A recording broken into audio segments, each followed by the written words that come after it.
আসসালামু আলাইকুম রহমতুল্লাহ। প্রিয় ভিউয়ার্স, আপনাদের সামনে নতুন একটা ভিডিও নিয়ে আসলাম। ছাগলের ঠান্ডা কাশি কেন হয় এবং ছাগলের ঠান্ডা কাশি হওয়ার লক্ষণ এবং ছাগলের ঠান্ডা কাশি হলে কি করবেন, এর প্রাথমিক চিকিৎসা কি, এটা পিপিআর না ব্রঙ্কাইটিস, এটা কিভাবে বুঝবেন, এ নিয়ে আপনাদের সামনে বিস্তারিত আলোচনা করব। আপনাদের সাথে আছে আমি Mohammad Ferdous, diploma in animal health and production, কৃত্রিম প্রজনন কর্মী, এসিআই জেনেটিক্স। আপনারা যারা আমার এই চ্যানেলে নতুন দর্শক আছেন, আমার চ্যানেলটি এখনো সাবস্ক্রাইব করেননি, দয়া করে আমার চ্যানেলটি সাবস্ক্রাইব করে রাখুন এবং সঙ্গে থাকা বেল আইকনটি টিপ দিয়ে রাখুন। প্রিয় দর্শক, ছাগলের ঠান্ডা কাশি কেন হয়? ছাগলের ঠান্ডা কাশি হওয়ার বিভিন্ন কারণ আছে।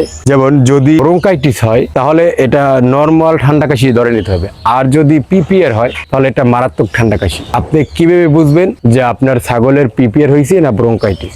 দেখুন, পিপিআর এর লক্ষণ হচ্ছে, যদি আপনার ছাগলের পিপিআর রোগ হয়, সেটা একটা ভাইরাসজনিত রোগ। এটা হলে সর্বপ্রথম আপনার ছাগলের ঠান্ডা থাকবে, কাশি থাকবে, এরপর জ্বর থাকবে, টেম্পারেচার হাই থাকবে, 104 ডিগ্রি ফারেনহাইট থাকবে অথবা তার থেকে বেশি থাকবে, এবং পিপিআর এর শেষের দিকে ঠান্ডা থাকবে, কাশি থাকবে এবং জ্বর থাকবে, এর শেষের দিকে পাতলা পায়খানা থাকবে, এবং এর মুখের চতুর সাইডে ঘা থাকবে, ঘা, নাক দিয়ে পানি পড়বে, এই যে নাক দিয়ে পানি, এটা জুম করে দেখাও, নাক দিয়ে পানি পড়বে এবং মুখের চতুর সাইডে ঘা থাকবে। আর এই পিপিআর এর চিকিৎসা যদি আপনি প্রথম অবস্থায় আপনি একজন ভেটেরিনারি ডাক্তার দেখান, তাহলে পিপিআর ভালো হয় তো সম্পূর্ণ। আপনারা অনেকে করেন, যারা ঠান্ডা থাকে, কাশি থাকে, একটু নাক দিয়ে পানি পড়ে ফার্মেসিতে যান, ওষুধ নিয়ে আসেন, তার ওষুধ দিয়ে খায়, একটু ভালো হয়, কিন্তু পরবর্তীতে ওইটা আরো মারাত্মক আকার ধারণ করে। এবছর মিনিমাম সারা বাংলাদেশে সম্ভবত 30 থেকে 40% ছাগল মারা গেছে, এমনকি এর থেকে বেশি হইতে পারে, শুধু এই অবহেলার কারণে। আর এই পিপিআর এর ভ্যাকসিন অবশ্যই আপনাদের দিতে হবে। নাম্বার 2, যদি ছাগলের ব্রঙ্কাইটিস মানে নর্মাল কাশি হয় তাহলে কি করবেন? এই নর্মাল কাশিটা কেন হয়?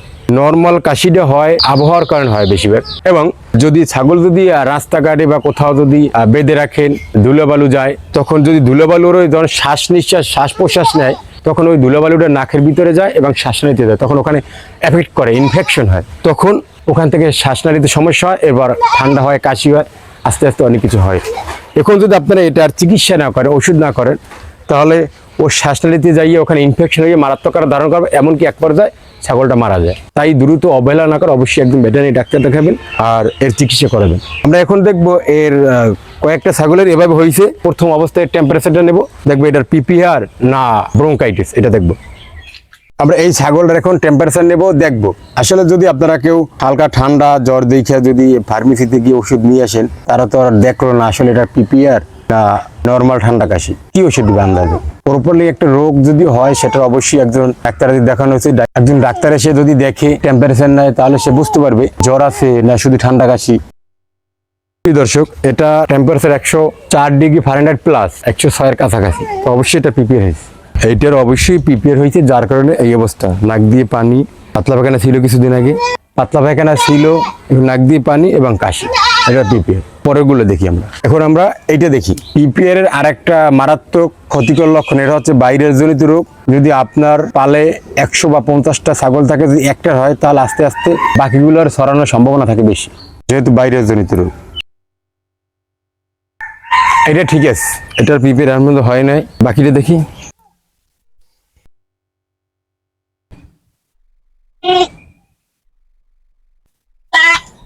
হ্যাঁ বন্ধুরা, শুধু একটা ছাগলের শুধু পিপিআর ধরা পড়ছে, আর বাকিগুলোর পিপিআর না, ইনশাল্লাহ নর্মাল কাশি। প্রিয় দর্শক, এখন আপনাদের ছাগলের যদি কারো ঠান্ডা লেগে থাকে, ঠান্ডা কাশি হয়, তাহলে প্রাথমিক পর্যায়ে চিকিৎসাটা কি করবে? আপনারা জেনে থাকবেন, অ্যান্টিহিস্টামিন গ্রুপের ইনজেকশনে ঠান্ডা কাশি ভালো হয়। একটানা যদি এটা ডোজ অনুযায়ী 5 থেকে 7 দিন দেওয়া যায়, তাহলে ইনশাল্লাহ ঠান্ডা পুরোপুরি কাশি ভালো হয়ে যায়। তাই আমরা এখন এই ঠান্ডা কাশির জন্য শুধু অ্যান্টিহিস্টামিন গ্রুপের ইনজেকশন দেবো। আর পাশাপাশি আপনারা ব্রঙ্কোভেট সিরাপ আছে, ওটা আপনারা ব্যবহার করতে পারেন, ওটা ডোজ অনুযায়ী খাওয়াইতে পারেন। যদি একটু কাশি বেশি থাকে, সেক্ষেত্রে নর্মাল ঠান্ডা কাশি, এটা ইনশাল্লাহ পুরোপুরি ভালো হয়ে যাবে। আর যদি আপনার ওই যে পিপিআর লক্ষণ হয়, তাহলে অবশ্যই ডাক্তার দেখাতে হবে, কারণ তখন অ্যান্টিবায়োটিক লাগবে, সেটা অবশ্যই একজন ডাক্তার সাজেস্ট করবে। আপনি দেখুন, আমি এখন শুধু অ্যান্টিহিস্টামিন গ্রুপের ইনজেকশন সেটা ব্যবহার করবো। আমার হাতে আছে অ্যাস্টাবেট, আপনারা চাইলে অন্য অন্য কোম্পানি আর ইনজেকশন আছে, যে কোনো একটা ইনজেকশন আপনারা নিতে পারেন। 3 কেজি পরিমাণ, আমি 3 মিলি পরিমাণ নিলাম, এটাকে দেবো। আমি সবসময় বলে থাকি যে ছাগলের ইনজেকশন দিতে গেলে অবশ্যই আপনারা সামনের সারি দেওয়ার চেষ্টা করবেন। সামনে কোনখানে দেবেন? এই সামনের পা আর এই যে ঘাড়, এর মাঝখানে একটা লুজ জায়গা আছে, এখানে এই যে আমি যে হাত দিছি, এই যে দিলাম, রিল্যাক্সে জয়েন্টের ওখানে রিল্যাক্সে দেবেন। বাস।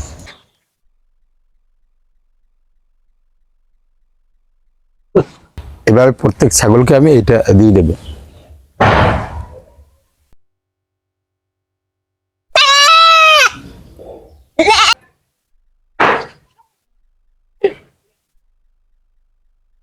হাওয়াটা ছাড়িয়ে নেবেন।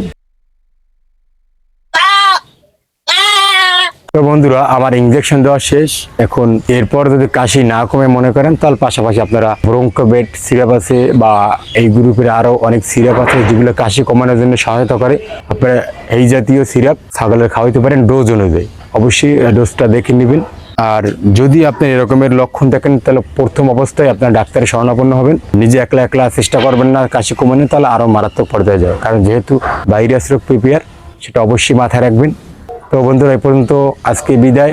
যদি আপনাদের কারো আমার এই ভিডিওটি ভালো লেগে থাকে, অবশ্যই একটি লাইক করবেন, একটি শেয়ার করবেন, একটি কমেন্ট করবেন। দেখা হবে নেক্সট কোনো ভিডিওর মাধ্যমে। সে পর্যন্ত ভালো থাকুন, সুস্থ থাকুন। আল্লাহ হাফেজ। আসসালামু আলাইকুম রহমতুল্লাহ।